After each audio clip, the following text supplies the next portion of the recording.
Hey friends, welcome back to my YouTube channel. कैसे हैं आप सभी? उम्मीद है आप सभी अच्छे होंगे। मैं भी बिल्कुल ठीक हूँ। तो फ्रेंड्स, जैसा कि आप लोगों को अपडेट मिल ही चुकी है कि ट्राइबल डिपार्टमेंट जो है वो अपनी काउंसलिंग स्टार्ट करने जा रहा है। तो जो लोग भी ट्राइबल डिपार्टमेंट की काउंसलिंग का वेट कर रहे थे, ये उन लोगों के लिए एक बहुत ही बड़ी खुशखबरी है कि ट्राइबल डिपार्टमेंट ने अपनी काउंसलिंग की डेट्स जो हैं वो अनाउंस कर दी हैं। तो जितने भी ट्राइबल डिपार्टमेंट में जो लोग सिलेक्टेड कैंडिडेट्स हैं, उन लोगों को मैं बधाइयाँ देना चाहूँगी कि आपकी काउंसलिंग की जो प्रोसेस है वो स्टार्ट होने जा रही है। इसके रिगार्डिंग ट्राइबल डिपार्टमेंट ने जो अपनी डेट्स हैं वो टीआरसी पोर्टल पर डाल दी हैं। तो आप वहाँ पर जाकर के चेक कर सकते हैं। और मैंने भी इसके रिगार्डिंग अपना लास्ट वीडियो बनाया था। जो डेट्स हैं वो आपकी दो हिस्सों में दी गई हैं। पहली जो डेट है वो 6 अगस्त से लेकर के 8 अगस्त है। इस डेट में आपको अपना प्रोफाइल का रजिस्ट्रेशन करना है, डॉक्यूमेंट्स को अपलोड करना है, देन स्कूल की चॉइस फिलिंग करनी है। इसके बाद में आपको थोड़ा सा गैप मिलेगा, थोड़ा सा टाइम दिया गया है। और उसके बाद में जिला लेवल पर आपका डॉक्यूमेंट वेरिफिकेशन होगा। तो जो डॉक्यूमेंट वेरिफिकेशन की डेट है वो आपकी 12 अगस्त से लेकर के 14 अगस्त तक दी गई है। तो जितने भी ट्राइबल डिपार्टमेंट में सिलेक्टेड कैंडिडेट्स हैं वो अपनी डेट्स का खास ख्याल रखें और प्रोसेस में भाग लें। ट्राइबल डिपार्टमेंट ने साथ ही साथ इन डेट्स के साथ में नीचे अपनी एक रूल बुक भी जारी की है। आप उस रूल बुक को जाकर के पोर्टल पर चेक कर सकते हैं, एक एक पॉइंट को आप अच्छे से समझ सकते हैं। और लेकिन फिर भी मैं अपने वीडियो में उस रूल बुक के पॉइंट्स को आपके साथ में डिस्क्राइब कर देती हूँ। एक एक करके मैं आपको ब्रीफ में वो सारे पॉइंट्स आपको समझाऊंगी।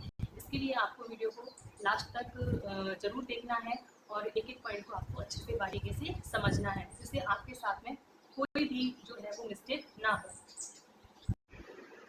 ये रूल बुक आपको फ्रेंड्स टीआरसी पोर्टल पर मिल जाएगी और इसमें आप साफ साफ देख सकते हैं, ऊपर लिखा हुआ है कार्यालय आयुक्त जनजातीय कार्य मध्य प्रदेश उच्च माध्यमिक शिक्षक नियोजन 2024 चयनित आवेदकों के लिए निर्देशिका। तो इसमें जो स्टार्टिंग के पॉइंट्स हैं वो बहुत जनरल पॉइंट हैं, उनको मैं समझा देती हूँ कि पहले नंबर पर आपको इसमें बताया गया है कि जो उच्च माध्यमिक शिक्षक चयन परीक्षा जो हुई थी वो वर्ष 2023 में आयोजित की गई थी। और जो आपका रिजल्ट आया था ईएसबी के द्वारा, जो आपका रिजल्ट दिया गया था, उसमें जो चयन सूची थी उन्हीं अभ्यर्थियों के डॉक्यूमेंट जो है वो अपलोड होने हैं, वेरीफाइड होने हैं और उन्हीं अभ्यर्थियों के द्वारा जो है वो स्कूल चॉइस फिलिंग की जो प्रोसेस है वो उन्हीं के द्वारा की जा रही है। सेकेंड लेवल का जो पॉइंट है वो है आपका विषयवार एवं प्रवर्गवार रिक्तियाँ जो है वो ईएसबी द्वारा चयन परीक्षा हेतु जारी विज्ञापन अनुसार ही रहेंगी। यानी कि जो आपकी सब्जेक्ट वाइज और कैटेगरी वाइज जो वैकेंसीज दी गई थी वो ईएसबी ने जो अपने जो नोटिफिकेशन दिया था उसी के बेस पर रहेंगी। थर्ड नंबर का आपका जो पॉइंट है वो है उपरोक्त प्रक्रिया में शैक्षणिक जो योग्यता है, आयु सीमा है, आपका रिजर्वेशन है, ये सब जो है ईएसबी द्वारा जो नोटिफिकेशन जारी किया गया था तो उसमें जो आपको स्टार्टिंग में ही रूल बुक दी गई थी उस रूल बुक के अकॉर्डिंग ही रहेगा। आपका नेक्स्ट जो पॉइंट है उसमें आपका जो कहते हैं वो फ़ी के रिगार्डिंग है। इसमें आपका जो पोर्टल शुल्क है वो 100 रुपये रहेगा और इसके बाद में जो भी दस्तावेजों की संख्या के अनुसार आपको पर डॉक्यूमेंट आपको 5 रुपये अलग से देना होगा। तो ये डॉक्यूमेंट के लिए जो फीस जाती है तो वो तो आपको पोर्टल शुल्क जो है वो तो देना ही देना होता है। नेक्स्ट आपका जो पॉइंट है उसमें आपका एक कस्टमर केयर नंबर भी दिया गया है कि अगर आपको कोई टेक्निकल इश्यू आता है तो इस नंबर पर आप कांटेक्ट कर सकते हैं। लेकिन जो टाइमिंग है वो 9:30 बजे से लेकर के 7 बजे तक रहेगी कांटेक्ट करने की। इसके बाद में जो आपके लिए जो मेन पॉइंट्स हैं वो अब आते हैं, वो हैं आपके डॉक्यूमेंट अपलोड और सत्यापन की प्रक्रिया। तो इन पॉइंट्स को फ्रेंड्स बहुत बारीकी से समझना, बहुत अच्छे से समझना। इसमें जो पहले नंबर का पॉइंट दिया हुआ है 8.1 का, वो है आपका कि कर्मचारी चयन मंडल द्वारा जारी चयन सूची में सम्मिलित अभ्यर्थियों को टीआरसी एमपी ऑनलाइन पोर्टल पर संलग्न परिशिष्ट 1 के अनुसार दस्तावेज निर्धारित समय अवधि में अपलोड करने होंगे। मीन्स आपका टीआरसी एमपी ऑनलाइन पोर्टल जो है उसी पर आपका प्रोफाइल का रजिस्ट्रेशन होगा और उसी प्रोफाइल पर आपको अपने डॉक्यूमेंट्स जो हैं वो अपलोड करने हैं। और डॉक्यूमेंट जो हैं वो किस क्रम में अपलोड करने हैं वो उसके लिए आपको एक परिशिष्ट 1 दिया गया है। वो परिशिष्ट 1 मैं आपके साथ में आगे शेयर करूंगी, उसी के अकॉर्डिंग आपको अपने सारे डॉक्यूमेंट्स जो हैं वो अपलोड निर्धारित समय अवधि यानी कि 6 अगस्त से लेकर के 8 अगस्त के बीच में ही आपको अपलोड करने होंगे। नेक्स्ट है इसमें आपका 8.2 का पॉइंट, दस्तावेज अपलोड करते समय अभ्यर्थी को यह प्रविष्टि करनी होगी कि वह किस जिले में अपने डॉक्यूमेंट्स का सत्यापन कराना चाहता है। यानी कि आपको साथ ही साथ में एक ऑप्शन मिलेगा कि आपको अपने डॉक्यूमेंट्स का जो वेरिफिकेशन है वो किस डिस्ट्रिक्ट में, किस ज़िले में कराना है। आप जो भी ज़िला भरेंगे उसी ज़िले में जाकर के आपको अपने डॉक्यूमेंट्स का वेरिफिकेशन कराना होगा।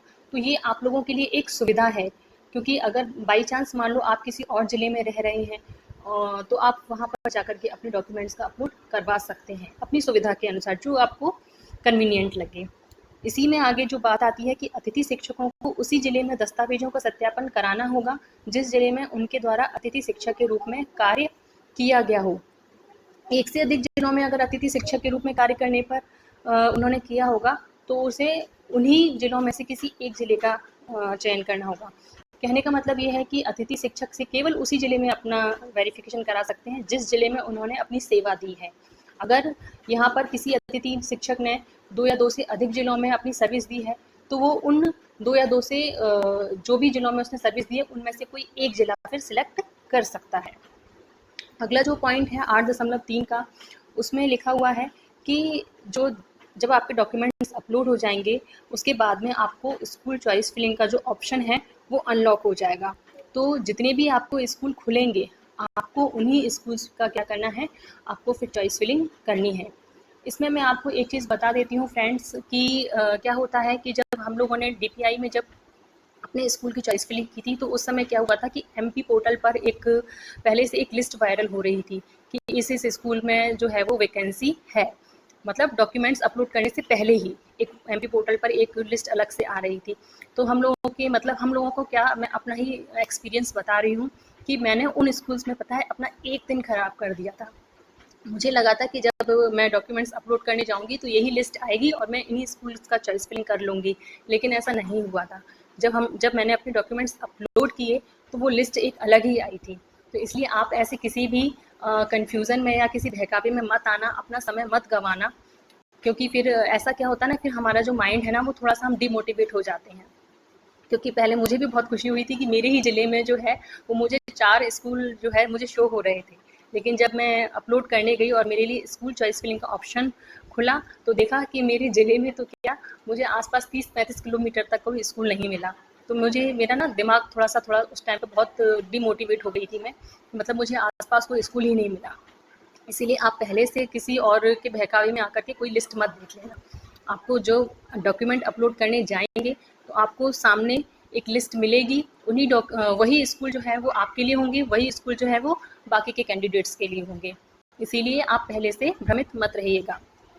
नेक्स्ट पॉइंट है आपका कि जिन अभ्यर्थियों द्वारा प्रोफाइल रजिस्ट्रेशन कर दस्तावेज अपलोड और स्कूल चॉइस फिलिंग कर पोर्टल शुल्क का भुगतान नहीं किया तो उनकी नियुक्ति पर विचार नहीं किया जाएगा। यानी कि आप जब अपनी सारी प्रोसेस कर लें तो उसके बाद में पोर्टल शुल्क ज़रूर दें, ये तो आपका दायित्व है, ये आपको फ़ी पे करके आनी है। नेक्स्ट है आपका संबंधित अभ्यर्थियों को दस्तावेज के सत्यापन हेतु सहायक आयुक्त, जिला संयोजक जनजाति तथा अनुसूचित जाति विकास विभाग के कार्यालय में निर्धारित दिनांक तथा समय पर उपस्थित होकर अपने दस्तावेजों का सत्यापन कराना होगा। यानी कि जब आपके ये सारी प्रोसेस हो जाएगी, यानी कि 6 अगस्त से लेकर के 8 अगस्त तक जब आपकी ये सारी प्रोसेस हो जाएगी तो उसके बाद में 12 अगस्त से लेकर के 14 अगस्त तक का जो आपको समय मिलेगा वो होगा आपका डॉक्यूमेंट वेरिफिकेशन का। तो इसके लिए भी आपकी जो डेट है 12 अगस्त से लेकर के 14 अगस्त तक की जो डेट है, कोई भी एक डेट आपको जो है वो आपके TRC पोर्टल पर आ जाएगी कि इन कैंडिडेट्स का जो है वो डॉक्यूमेंट्स का वेरिफिकेशन जिला लेवल पर इस डेट को होगा, इस समय पर होगा। तो आपको वहाँ वेरिफिकेशन कराने के लिए जाना होगा और जब आपका वेरिफिकेशन होगा उस समय आपको जो आपके ओरिजिनल डॉक्यूमेंट होंगे वो लेके जाने हैं, साथ ही साथ में अपने साथ में उनकी 2 सेट फ़ोटोकॉपीज़ के भी लेके जाने हैं और दोनों सेट्स जो हैं वो आपको सेल्फ अटेस्टेड करने होंगे, यानी कि स्वप्रमाणित करने होंगे। और जो आप सेट्स फ़ोटोकॉपी के लेके जाएंगे वो आपके मिलान करने के बाद में, चेक करने के बाद में वहीं पर जमा कर लिए जाएंगे और उनकी जो एक ऑनलाइन जो है वो एक पावती जो इशू की जाएगी और वो आपको रिसिप्ट दे दी जाएगी। तो ये आपकी जो है वो प्रोसेस होगी। जो आपकी इम्पोर्टेंट डेट्स हैं वो आप एक बार फिर से यहाँ पर चेक कर लें कि प्रोफाइल अपडेट करना, दस्तावेज अपलोड करना और साला विकल्प चयन करना, इसकी जो डेट्स हैं वो आपकी 6 अगस्त 2024 से लेकर के 8 अगस्त 2024 तक की है। नेक्स्ट इसमें अभ्यर्थियों द्वारा अपलोड किए गए दस्तावेजों का जिला स्तर पर सत्यापन कराना है। ये डेट्स जो है वो आपकी 12 अगस्त 2024 से 14 अगस्त। जिस परिशिष्ट 1 की बात की गई थी फ्रेंड्स, वो परिशिष्ट 1 ये है, इसके अकॉर्डिंग ही आपको अपने डॉक्यूमेंट जो है उनको अपलोड करना होगा। तो इसमें आप पहले नंबर पर देख सकते हैं कि आपकी पात्रता परीक्षा की अंक सूची, यानी कि हमारा जो कहते हैं एलिजिबिलिटी टेस्ट हुआ था, उस टेस्ट की आपको मार्कशीट लगानी है यहाँ पर। दूसरे नंबर पर आपको जन्मतिथि के प्रमाणीकरण के लिए आपको 10th की मार्कशीट लगानी है। थर्ड नंबर पर आपको स्नातक उपाधि की अंक सूची सभी सेमेस्टर वर्षों की, यानी कि आपके जो ग्रेजुएशन लेवल की जो मार्कशीट्स हैं, अगर आपने ईयरली किया हुआ है तो आपको ईयरली वाइज आपको तीनों वर्षों की मार्कशीट लगानी होगी, और अगर आपने सेमेस्टर से किया हुआ है तो आपको अपने सभी सेमेस्टर्स की मार्कशीट अपलोड करनी है। फोर्थ नंबर पर आपको बीएड की अंक सूची सेमेस्टर वर्षों की, तो यहाँ पर सेम आपकी बीएड की अंक सूची जो है वो आपको अपलोड करनी होगी। सेमेस्टर वाइज है तो सेमेस्टर की अपलोड कीजिए, और ईयरली वाइज है तो आप अपनी ईयर्स की मार्कशीट अपलोड कीजिए। देन आपका 5th नंबर पर स्नातकोत्तर उपाधि की अंक सूची, सेम आपको पोस्ट ग्रेजुएशन की आपकी मार्कशीट्स जो है वो अपलोड करनी है। सेमेस्टर से किया हुआ है तो आपको चारों सेमेस्टर्स की मार्कशीट अपलोड करनी है, और ईयरली वाइज किया हुआ है तो आपको दोनों वर्षों की आपको मार्कशीट अपलोड करनी है। 6th नंबर पर आपको आरक्षण का लाभ प्राप्त करने वाले अभ्यर्थी जितने भी हैं, SC ST category, OBC category या EWS के जो कैंडिडेट्स हैं, उनको अपना क्या है अपना जो डिजिटल प्रमाण पत्र है, जो नवीनतम डिजिटल प्रमाण पत्र है वो अपलोड करना होगा। पहले क्या था कि ऑफलाइन वाला मान्य हो जाता था, लेकिन अब ऑनलाइन वाला ही मान्य होता है। 7th नंबर पर आपका है मध्य प्रदेश का मूल निवासी प्रमाण पत्र। तो आप जो भी कैंडिडेट जो मूल निवासी हैं MP के, वो लोग अपना जो है वो मूल निवासी का सर्टिफिकेट अपलोड कर सकते हैं। देन आपका 8 नंबर पर है अतिथि शिक्षक अनुभव से संबंधित सक्षम अधिकारी द्वारा जारी प्रमाण पत्र। तो अगर जो भी व्यक्ति जो है अतिथि शिक्षक की कैटेगरी में आते हैं, जो अतिथि शिक्षक का अपना लाभ लेना चाहते हैं, वो अपना एक्सपीरियंस सर्टिफिकेट जो है उनको अपलोड करना होगा। नेक्स्ट है आपका स्थायी दिव्यांगता। तो जितने भी आपके दिव्यांगता की कैटेगरी में आते हैं, लेकिन यहाँ पे दिव्यांगता की कैटेगरी जो है वो आपकी निर्धारित है कि 40% जो है वो आपकी कैटेगरी मतलब रहना चाहिए दिव्यांगता का, तो वो आपका वो डिजिटल प्रमाण पत्र आपको अपलोड करना होगा। नेक्स्ट है आपका बोनस अंक से संबंधित। अगर आपको बोनस अंक से रिलेटेड कोई प्रमाण पत्र है तो वो आपको अपलोड करना पड़ेगा। एज रिलैक्सेशन का अगर आपके पास में कोई सर्टिफिकेट है तो आपको एज रिलैक्सेशन पाना चाहते हैं तो एज रिलैक्सेशन वाला जो प्रमाण पत्र है वो आपको अपलोड करना होगा। फिर इसके बाद में आपका है मध्य प्रदेश का जीवित रोजगार पंजीयन। फ्रेंड्स, ये आपका बहुत अनिवार्य है, आपको अपना रोजगार पंजीयन जो है वो आपको आपका देख लेना, आपका एक्सपायर्ड ना हुआ हो, लिविंग हो, जीवित हो, ठीक है, तो आप उसको वो अपलोड करना है आपको। देन है आपका उपनाम परिवर्तन की स्थिति में शपथ पत्र, और नाम एवं उपनाम दोनों परिवर्तन की स्थिति में।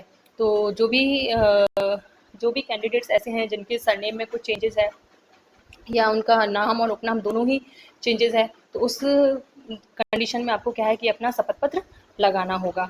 तो जितने भी आपके साथ में फ्रेंड्स इम्पॉर्टेंट पॉइंट्स थे वो मैंने सारे डिस्कस किए हुए हैं, और आपको एक एक पॉइंट जो है वो बहुत अच्छे से समझना होगा। अभी आपके पास में टाइम है, अगर आपके डॉक्यूमेंट में कोई भी दिक्कत है, कोई भी कमी है, तो आप उसको सुधरवा सकते हैं, आपको समय मिल रहा है। और आप हर एक चीज़ को फ्रेंड्स बारीकी से समझना, बारीकी से आप उस पर ध्यान देना, क्योंकि ये जो प्रोसेस है, इस बार की प्रोसेस जो है वो बहुत ही सीरियस लेवल पर की जा रही है। ज़रा सी भी मिस्टेक